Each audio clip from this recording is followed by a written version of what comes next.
네, 안녕하십니까. 엘리엇입니다. 오늘 일요일 날 막방을 찍습니다. 금리 관련된 기사가 있어서 어, 박승 총재라고 여러분들 잘 아시죠? 제가 작년 7월 달에 첫 박승 총재 영상을 만들어서 올렸던 게 적이 있는데 벌써 반년이 지났네요.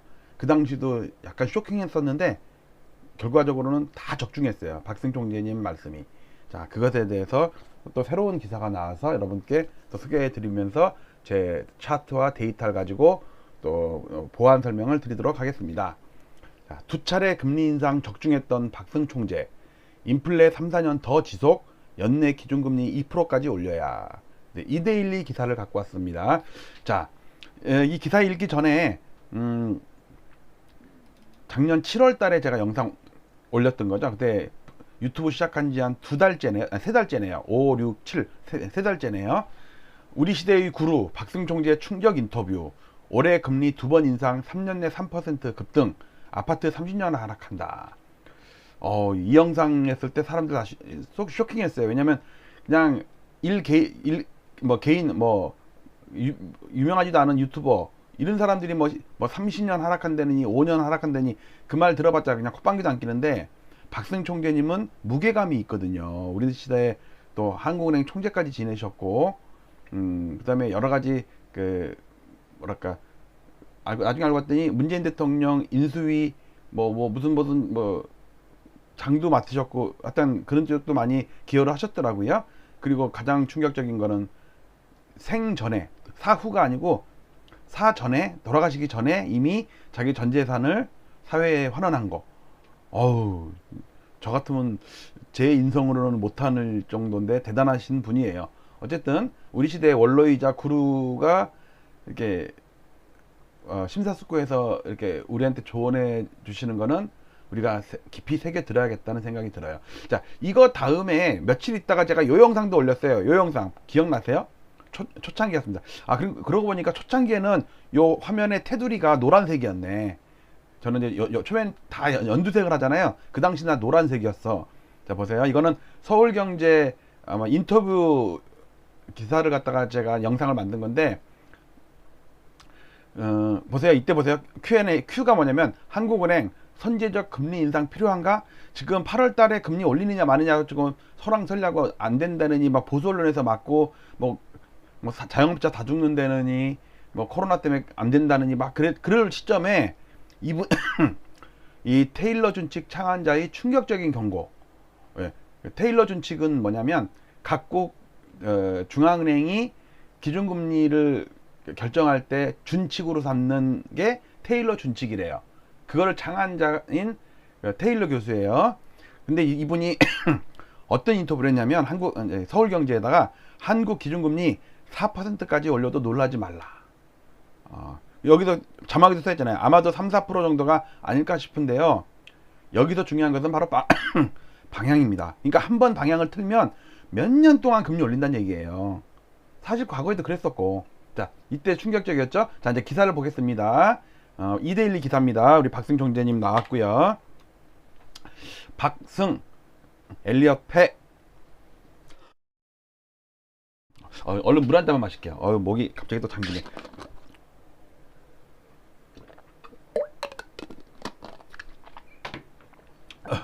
이제 시원하네요. 엘리엇 패. 인플레 3, 4년 더 지속. 연내 기준금리 2%까지 올려야. 올해 기준금리 3, 4% 정도, 적어도 3, 4%예요. 적어도. 그럼 많으면 5, 6번도 올릴 수 있다는 얘기네. 저는 작년 7월에 제가 시뮬레이션 하면서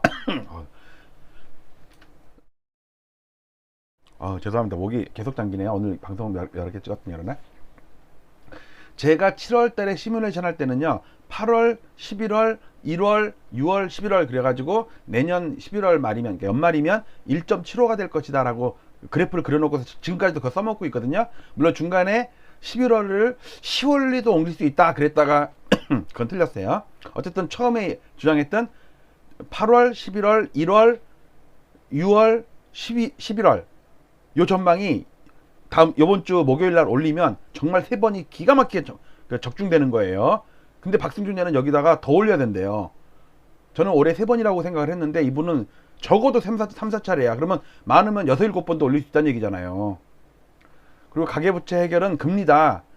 진짜 그 노무현 정부에서 뭐 김현미 국토부 장관이 됐든 뭐 누가 됐든 막 그 아무리 강력한 대책을 내놓고 그래도 잠깐 주춤하다가 또 올랐던 부동산이 금리를 딱 올리기 시작하니까 수두두둑 떨어져요. 지금 떨어지는 게 막 눈에 보여. 제가 매일 실거래가 다운받아서 할 때 하락한 아파트들 소개시켜 드리잖아요. 되게 많아요 진짜로. 근데 저는 400개 단지를 다운받아서 그 중에 한 2, 3% 이상 하락한 걸 소개시켜 드리지만 그 400개 안에 든다는 얘기는 되게 똘똘한 놈들이거든요. 400등 바깥에 있는 것 중에서는 하락이 더 많을 수도 있어요. 그건 이제 국토부 실거래가 그 지수를 이제 그것도 이번 주 금요일 날 발표되네. 11월 거. 11월에 드디어 첫 하락 반전했을 가능성이 높아요. 그러면 10월이 상투란 얘기예요. 저는 이미 10월에 상투라고 지금 엑셀 데이터는 이미 확정이 돼 있고요. 자, 그러니까 그래서 일단 집사도 이익 안 나는 수준까지 금리 올려야 된다 이거예요. 무슨 공산당이라고 누가 또 그러겠네. 자, 기사를 또 계속 보겠습니다. 2%까지는 올릴 것으로 추측했다. 저는 1.75라고 그랬는데 이분은 2%까지래요. 올해. 야, 4차례. 그리고 이런 인플레이션이 3, 4년 동안 더 지속될 거래요. 그럼 내년에도 올리고 내후년에도 올리고 그때는 또 마침 또 미국이 또 금리를 막 올릴 때네. 야, 그러면 지금 금리가 2번 올렸다고 막 금리 때문에 난리 났던 보수 언론들이나 유튜버들 뭐 이주열이 무슨 선거 개입하냐, 하는 총재 물러나고 나서 문재인 정부에서 뭐 한 자리 하려고 그러냐, 뭐 그렇게 비난도 받았는데 문제는 그걸로 끝나는 게 아니라 내년 내후년에도 계속 올린다는 얘기잖아요. 박승 총재는 신년 인터뷰에서 금리 인상의 3가지 불가피하게 만든 3가지 요인이 뭐냐 그랬더니 인플레이션, 부동산 가격, 가계부채. 인플레이션은 당연히 물가 안정이 제일 목표니까 금리 인상을 원인이 된 거고, 부동산 가격은 뭐 이것 때문에 금리 올리는 건 아니다 그러지만 알고 보면은 금융 불균형이 알고 보면은 가계부채랑 관련돼 가지고 부동산에 돈이 너무 많이 들어갔다는 거죠. 금융이 불균형하다 이거죠. 그리고 잠재 성장률과 물가 상승률의 합을 적정 금리라고 보면 2%도 낮은 수준이래요. 그러니까 이분이 3%까지 올린다 그러지. 그리고 인플레이션에 대해서는 올해에도 2% 이상 오를 것이다. 작년이 평균 2.5%였거든요. 그리고 작년 3분기가 3.5%야. 그러면 이번 달도 3% 이상 나온다고. 그러면 연말에 2% 이하로 내려가지 않으면 2%, 2.5%, 3% 그보다 훨씬 넘을 거라고 생각을 해야죠. 그리고 이제 스태그플레이션 위험을 갖고 있다. 인플레이션 때문에 이 3, 4년 동안 지속되고 내년에도 끝나지 않을 건데, 미국이 이번 달에 새해 이거니까 아마 연말에 인터뷰한 것 같아요. 세 차례 금리를 올린다던데 이는 내년에 가선 더 올려야 한다는 것을 멘다. 이게 뭐냐면 미국이 올해 3번 올리고 그러니까 총 3년 동안 9번 올리는데 8번이라고 그랬구나. 그러니까 3번, 2번 이렇게 올린다고 공언을 했죠. 그럼 올해 3번 올리면 우리는 미국이 아니어도 물가 때문에 3번을 4번을 올려야 되는데 미국이 그 사이에 또 올려 있어. 그럼 내년에 우리 또 올려야 된다는 얘기예요. 그러니까 여러분들 우리 금리가 기준금리가 2%로 멈출 게 아니라니까 3%, 4%까지 갈 수 있다니까. 그러니까 테일러 말이 더 맞을 수 있어요. 지금 박승 총재는 3, 4%라고 그랬지만, 그러니까 3% 정도라고 했지만 3, 4%라는 얘기까지 했어요. 근데 테일러 교수는 4%까지 얘기했단 말이에요. 그럼 여차하면 4%도 넘을 수 있다는 얘기지. 이분들의 전망에 따르면. 자, 가계부채를 해결하는데도 금리다. GDP 대비 가계부채 비율이 104%다. 이거는 제가 여러 번 차트에서 설명을 드렸던 거죠. 선진국의 3배 수준이고 세계에서 가장 빠른 증가다. 그리고 대출금리가 1% 상승하면 13조 원의 이자 부담이 는다. 유동성이 팽창하면 자산가격이 올라서 양극화가 된다.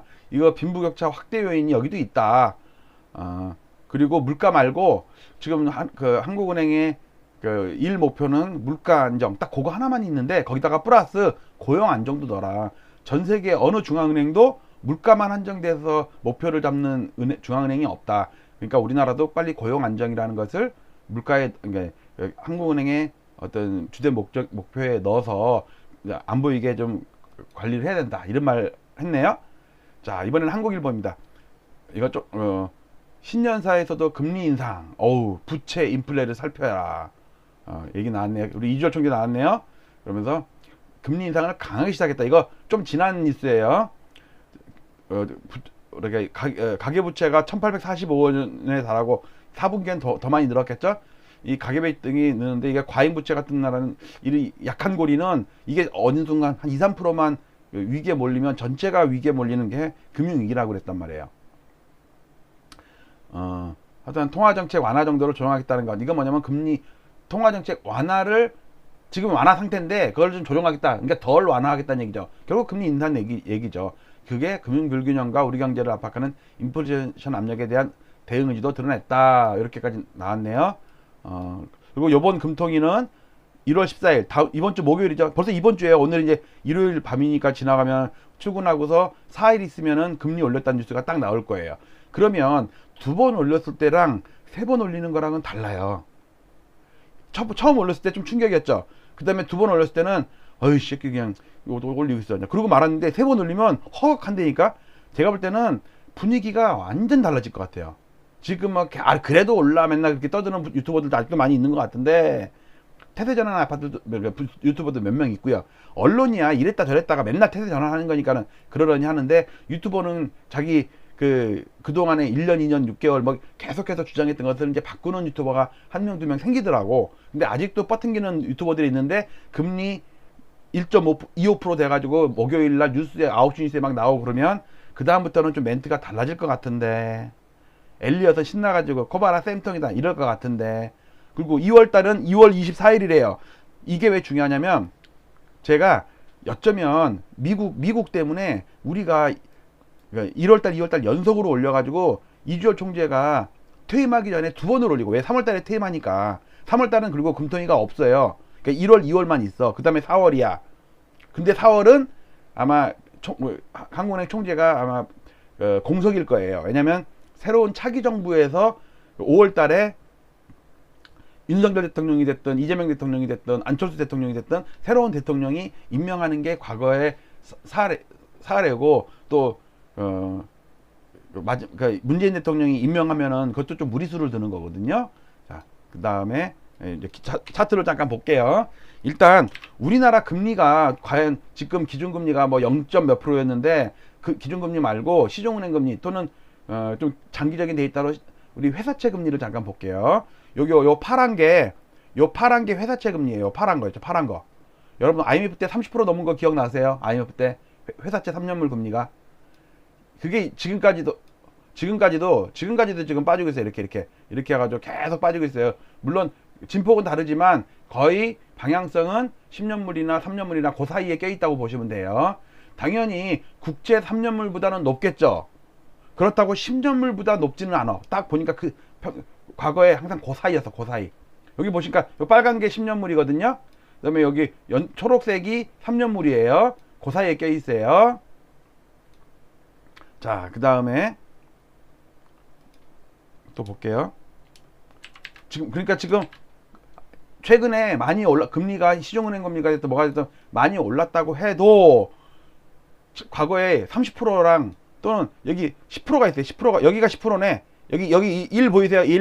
1이라는 숫자가 10의 1승이니까 10%죠. 여기 한 거예요. 이거 로고 차트라서 그래요. 10의 1, 그러니까 1이 10%예요. 1이 10%. 그러니까 저 위쪽은 30%죠. 여기는 30%. 그러다가 지금 뭐 몇 프로야? 이제 1% 됐어. 우리 기준금리. 이제 1% 된 거예요. 이제 1%. 여기가 1%잖아요. 우리 기준금리 연두색이 서브프라임 때 내리고 올렸다가 다시 또 내렸다가 이때 올렸다가 코로나 때 내렸다가 또 한 1년 반 정도 제로금리였 거의 0.5였다가 2번 올려서 이렇게 됐는데 이번 주 목요일이면 또 한 번 더 올라오겠네. 그리고 연말이면 내년 연말이면 올해 연말이면 이렇게 돼갖고 여기가 잘못했다. 여기가 1.7이에요. 여기가 1.75.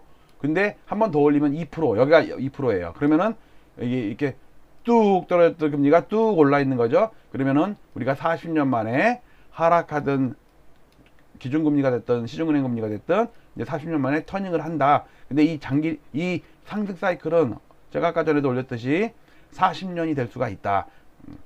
과거에 영국, 미국 300년 데이터를 보니까 40년마다 변곡점이 생겼어요. 하락하다가 40년마다 올랐다 내렸다를 40년마다 반복하더라. 딱 한번 언제냐면 1차 대전과 2차 대전 그 와중에 20년 오르고 20년 하락한 적이 있어요. 그것도 어차피 40년 안에 큰 사이클 안에 작은 사이클 20년 마디가 딱 한 번은 있었어요. 그래서 어쨌든 지금부터 40년 최소 20년은 올라가요.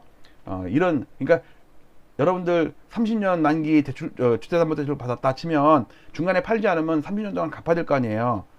설마 원금이 생겨가지고 갚을 리는 없을 거야. 제가 볼 때는 그런 사람은 거의 많지 않을 테니까. 그러면 최소 10년 이상은 주택담보대출 금리가 올라가더라도 갚아야 되는데 앞으로 고정금리가 아니기 때문에 계속 올라간다고요. 미국이 앞으로 8번을 올리는데 8번을 우리는 지금 이제 3번 올리고 있는데 그러면 미국 따라서 결국은 계속 따라 올려야 된다고. 안 올리면 금리 역전 생기면 외화가 빠져나가면 나라가 망하게 생겼다고. 자영업자 그다음에 뭐 저신용자들 구해주려다가 나라가 그냥 한 방에 넘어갈 수가 있어요. 그게 우리 IMF였잖아요. 자, 그 다음 차트 볼게요. 자, 이거는 국채금리인데 위에 거는 국고채 10년물, 밑에 거는 국고채 3년물이에요. 2005년부터예요. 보시면 이렇게 쭉 하향하다가 최근 들어서 한 1년 반 정도 반등을 했죠. 근데 이때 2008년도에 3년물만 보더라도 6.1%예요. 6.1%가 0.7, 1% 미만으로 갔었어. 생각해보세요. 6%가 1%가 안 됐다니까? 몇 년 만에? 한 12년 만에? 한 10여 년 만에 6분의 1토막 났다고. 6분의 1토막. 6%가 1%가 됐으니까. 근데 이제 2%가 된 거야. 과거에 얘보다 시중은행 금리는 이거보다 훨씬 높았을 거 아니야. IMF 때나 90년대 일 때는 회사채 금리가 30%가 넘었었으니까. 그리고 제 기억으로도 96년도 7년도를 기억을 하는데 그때 이제 대출 받는 거 보니까 막 13%에 받더라고. 13% 기억이 나요. 그때가 제가 91년생이 95년 6살 때 유치원 다닐 때 주위에 옆에 기린반 애들이 대출 받는 거 보니까 나는 코끼리반이었는데 기린반 애들이 대출 받는 거 보니까 13%였어. 96년도 97년도에 제 기억이 나요. 그래갖고 그때 맛보증 서고 막 그랬다니까 직원들이. 아니다 또 뽀록 난다 또. 유치원에서 코끼리반 애들이랑 기린반 애들이랑 사슴반 애들이랑 해서 그렇게 맛보증 서가지고 나중에 IMF 와가지고 한 명이 파산하니까 맛보증 선 애들끼리 다 죽더라니까. 그래갖고 유치원에서 잘렸어요. 그만. 짠. 자, 세계 이거는 이제 하여튼 보여드리니까 말 안 할게. 이거는 40년 만에 기준금리가 전 세계적으로 다 아싸라비아, 콜롬비아, 칠레, 마질레 다 얘기했던 거죠, 이거? 그러니까 이게 문제는 여기서 1, 2년 오르고 말 게 아니라니까. 왜? 40년 동안 기준금리를 내렸는데 이제 40년 동안 올리게 생겼다니까. 그럼 앞으로 내년, 내후년 시간이 가면 갈수록 이자 부담은 더 커져요. 그러니까 빚내서 집 산 사람들 뭐 10억짜리를 한 1억 정도 빚냈다 이런 거는 괜찮지. 3억도 솔직히 괜찮도 괜찮아. 문제는 5억 6억 7억 막 이렇게 연끌해서 제1금융권에서 안 되는 주택담보대출 이외의 대출을 많이 받는 분들 정말 위험한 거예요. 그 다음에 또 차트가 그리고 지금 보시면 이게 수익물까지도 폭등한 거거든요. 70년부터 73년 1차 올셨고 79년 2차 올셨고 98년 IMF 2008년 서프라임 때 이 수익물가 지수가 폭등을 했는데 이게 다 환율 상승이랑 겹쳤었어요. 원자재 상승도 있었고. 근데 지금도 환율이 막 상승하려고 그러죠. 그러면 얘가 그나마 35%에서 잠깐 주춤하려던 수익물가 지수가 다시 뜰 수가 있다니까. 그때마다 부동산이 폭락했어요. 보세요. 73년 부동산 폭락했죠. 79년 이후에 폭락했죠. IMF 때는 당연히 폭락을 했죠. 서프라임 때도 당연히 폭락했죠. 이번에 폭락 안 할 것 같아요. 그러니까 수입물가 지수가 오르면 생산자 물가 지수가 올라요. PPI가. 그 밑에 있는 빨간색 소비자 물가 지수가 오르는데 지금 3.5%, 3.6% 이러잖아요. 수입물가 지수가 35%고 그 다음에 생산자 물가 지수 PPI가 한 8% 되나? 8, 9% 됐죠. 기억이 잘 안 나지만.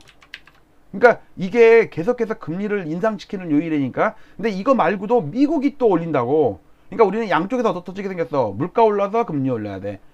미국이 금리 올려서 우리 또 올려야 돼. 양쪽으로 얻어터져서 금리를 급격하게 계속해서 지속적으로 3, 4년 이상 올릴 수가 있다고. 그러면 한 2, 3년 있다가 금리가 얼마가 돼 있겠어요. 그리고 과거에 금리 인상기에 이거 그러니까 물가 상승 때문에 금리 올린 적이 있거든요. 미국 때문에 금리 따라 올린 거는 아파트가 상승을 했어. 올라가는 거 계속 올라갔어. 이때도 미국이 파란색이 올리니까 연두색이 따라 올렸어. 이때는 아파트 상승 중간쯤이어가지고 올렸어. 박근혜 정부 말년이거든요, 이게. 자, 그런데 그 2010년도에는요, 미국이 안 올렸는데도 불구하고 물가가 급등을 하는 바람에 우리가 5번을 올렸어요. 이때 아파트가 3년 동안 박살이 났다니까. 은마 40% 빠질 때가 이때라니까.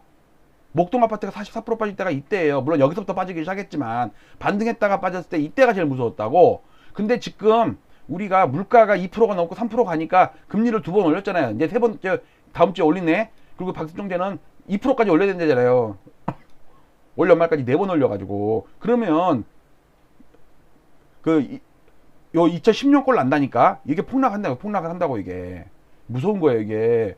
이게 문제는 기본 8년이야. 제가 볼 때 하락이. 이때는 6년이었거든요. IMF 때는 8년이었어요. 근데 이번에도 8년이 온다니까. IMF 때 요거 빠질 때 이건 시가총액상이 100개니까는 상승한, 그러니까 87년도부터 노태우 상승기 때 올랐던 절반 정도 되돌렸지만 일반 아파트 토탈에서는요, 87년 저점을 깨가지고 73년 아파트 값으로 떨어졌어요. 그래서 30년 전에 가격으로 떨어졌다고. 그러니까 우리도 알고 보면 잃어버린 30년 온 거예요. 저기 일본 따라서. 근데 이번에 하락하면요, 제가 그리고 있는 요 시가총액 상위 100개 아파트는요, 2015년 정도에서 멈출 것 같아요. 계산하니까 대충 52% 하락하면. 근데 문제는 일반 대부분 아파트는 요 13년 저점을 깨고 내려가서 2002년도 가격으로 떨어진다고. 여기요. 요렇게 2030년에 가면. 그러면 30년 전에 가격으로 떨어지는 거라고. 이게 그게 불가능한 또 아닌 게, 금리가 하락하면서 김대중 정부 때 아파트 값이 상승하고 노무현 때도 상승을 했어요. 그런데 금리가 바닥 찍고서 터닝을 했는데도 아파트 값은 계속 오르네. 왜? 별 부담이 안 됐거든요. 워낙 빠져 있어서. 근데 이게 기준금리를 올리는 게 누적되니까 왜 8번 올렸거든. 처음에는 괜찮았어. 근데 나중에 하니까는 이 시중은행 금리가 더 치고 올라가 버리네. 그러니까 아파트가 폭락을 한 거예요. 이렇게 6년을. 그런데 지금도 박근혜 정부 이전부터 해갖고 금리가 계속 하락 추세였어. 그런데 박근혜 대통령 때부터 뜨기 시작했는데 금리가 바닥을 치고 살짝 올랐어. 한 1, 2년 올랐어. 그러니까 아파트가 계속 지금까지도 올랐어요.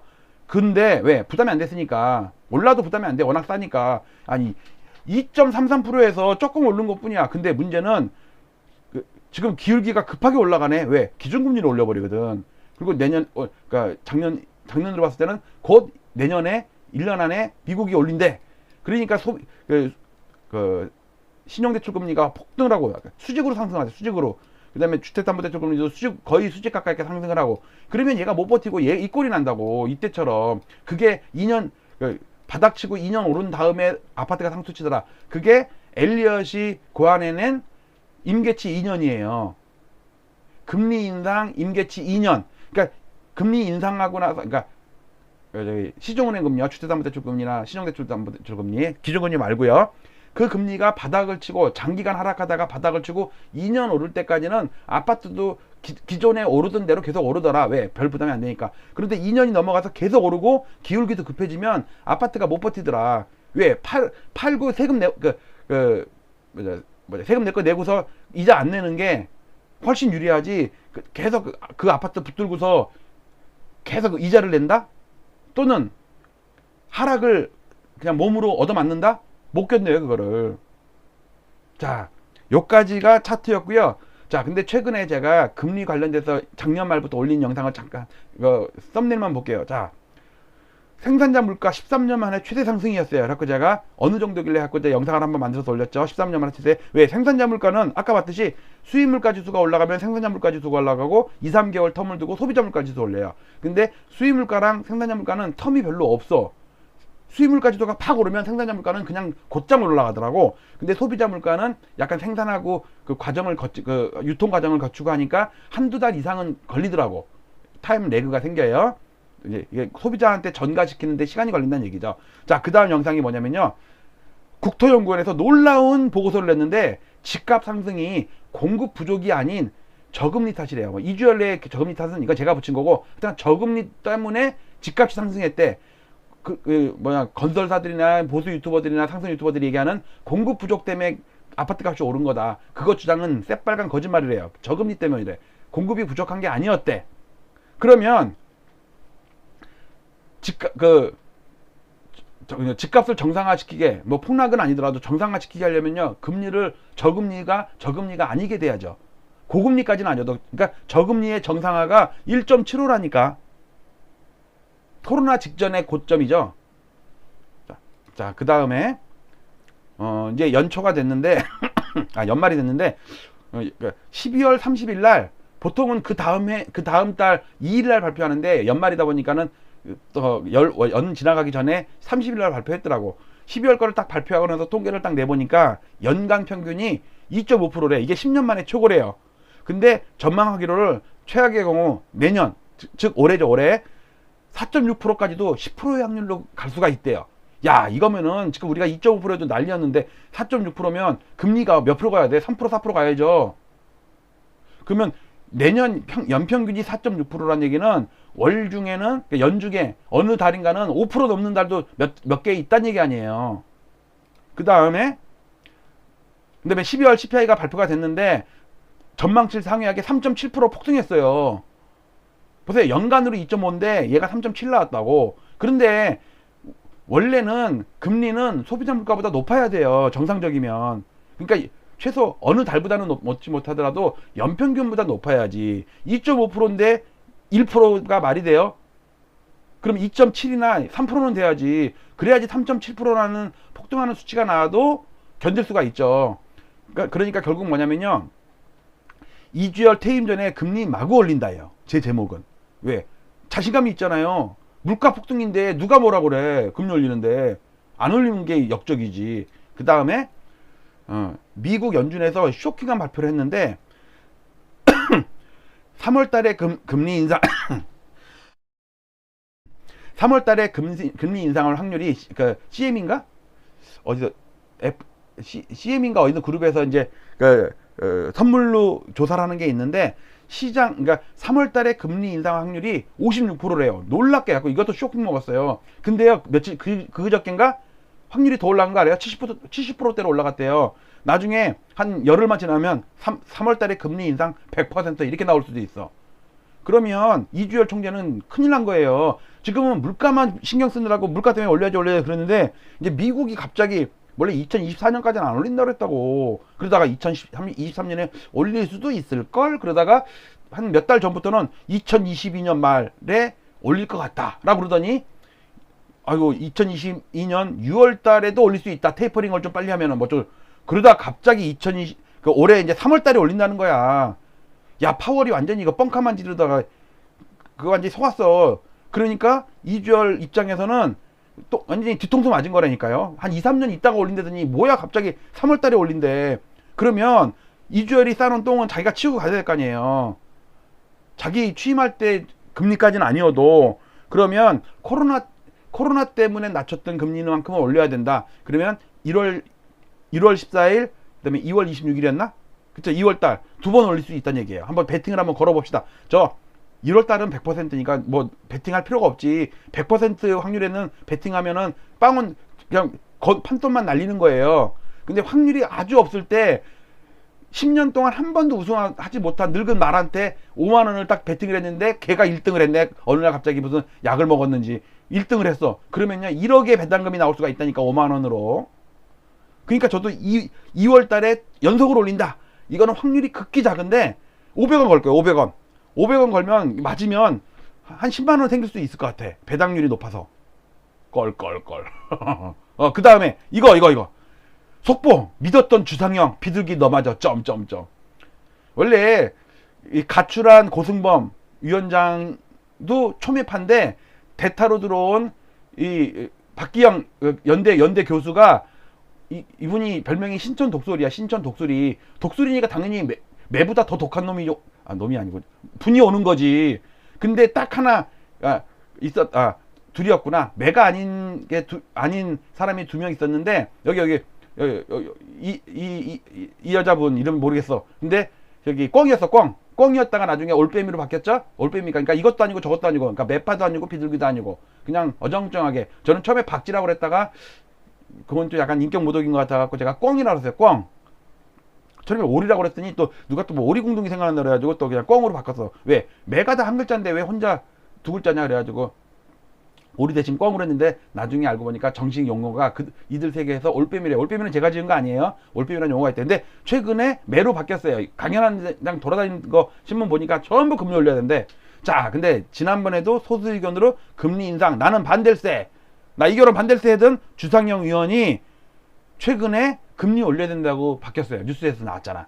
그래갖고 100% 매파야 매파. 전에는 6대1로 이렇게 딱 혼자 고립됐다가 이제는 뒤늦게 이제 매로 전향을 했어요. 비둘기에서. 자, 고삐 풀린 기준금리 저항선이 없다. 왜? 금리를 결정하는 7명이 전부 매파야. 그러니까 2월달에 올릴 수도 있고 뭐 갑자기 3월달에 그 임시금통이 열어가지고 또 갑자기 뭐 빅스텝 해가지고 20% 올린다. 웃기고 있네. 말 끼고 있네. 재미없죠? 이제 그만 할 때가 됐습니다. 자, 내일 출근들 잘 하시고 저는 음악을 들고 여러분들께 인사드리도록 하겠습니다. 자, 여러분들 안녕 빠이빠이. 자, 손도 흔들고 이렇게 하고 뒷동도 이렇게 보여드리고 저는 리모컨으로 한번 우리 스튜디오 EBS 시스템, 엘리엇 브로드캐스팅 시스템, EBS 방송국 오늘로 이제 막방을 찍고 이걸로 마치도록 하겠습니다. 여러분들 오늘 하루 수고 많이 하셨고요. 우리 써머지도 PC 지키느라고 고생 많았다. 마치도록 할게요. 감사합니다.